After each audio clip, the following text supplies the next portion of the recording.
पहले आप बताएँ कि आप क्या करती हैं? मैं फ्रेंच टीचर हूँ। ओके, और आप कहाँ से शिफ्ट हुए और कब इंडिया आए? मैं 6 साल के लिए यूएस में थी और अभी रिसेंटली इंडिया वापस आई। ओके, तो आप जब आए तो आपके विज़न में क्या प्रॉब्लम था? मुझे पिछले 1-2 सालों से विज़न में काफ़ी प्रॉब्लम हो रही थी। कितना भी एक्यूरेट पावर निकाल के भी मुझे दिखाई नहीं दे रहा था ठीक से। तो मैं 2-3 डॉक्टर के पास जाके आई थी।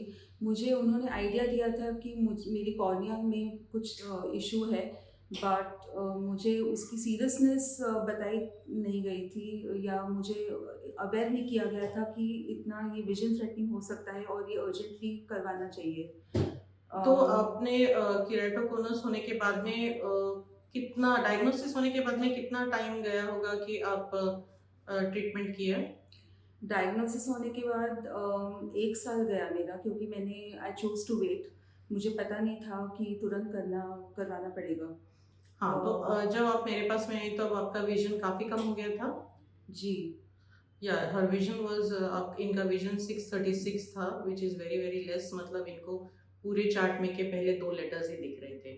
अच्छा, फिर उसके बाद में आपने मैंने जब आपको बताया कि C3R कराना पड़ेगा, तो क्या आप उस प्रोसीजर के बारे में कॉन्फिडेंट थी? आपको डाउट्स थे? आपने कैसे इसके बारे में इन्फॉर्मेशन ली? मुझे पहले भी बताया गया था कि ये काफ़ी सेफ प्रोसीजर होती है and so I was not particularly nervous about it. Procedure होने के बाद मुझे 48 आवर्स तक काफ़ी डिस्कम्फर्ट रहा आँखों में, but third day onwards I was completely fine. Very good. उसके बाद में जब आपने सीसीआर कराया, आपको क्या आपका विज़न पूरी तरह वापस आ गया या आपका सिर्फ़ केराटोकोनस कम हुआ? दोनों हुआ, केराटिकोनस तो डेफ़िनिटली कम हो गया।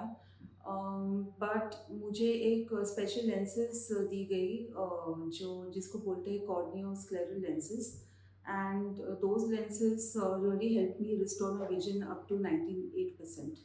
एब्सोल्युटली, केराटोकोनस के लिए सीसीआर कराना चाहिए। सीसीआर से आपका कॉर्निया टफ़ होता है। ये कॉर्नियल टफ़निंग प्रोसीजर है जिसकी वज़ह से आपका केराटोकोनस का प्रोग्रेशन कम हो जाता है अ, और डिज़ीज़ प्रोग्रेस होने में एकदम स्टॉप हो जाता है। बिल्कुल। मगर विज़न कंप्लीट नहीं आता, उसके लिए हम कॉर्नियोस्क्लेरल लेंसेज़ या आईसीएल ऐसे प्रोसीजर कराना ही पड़ता है, और आपको ये कंप्लीट कराने के बाद ही परफेक्ट विजन रेस्टोरेशन होता है।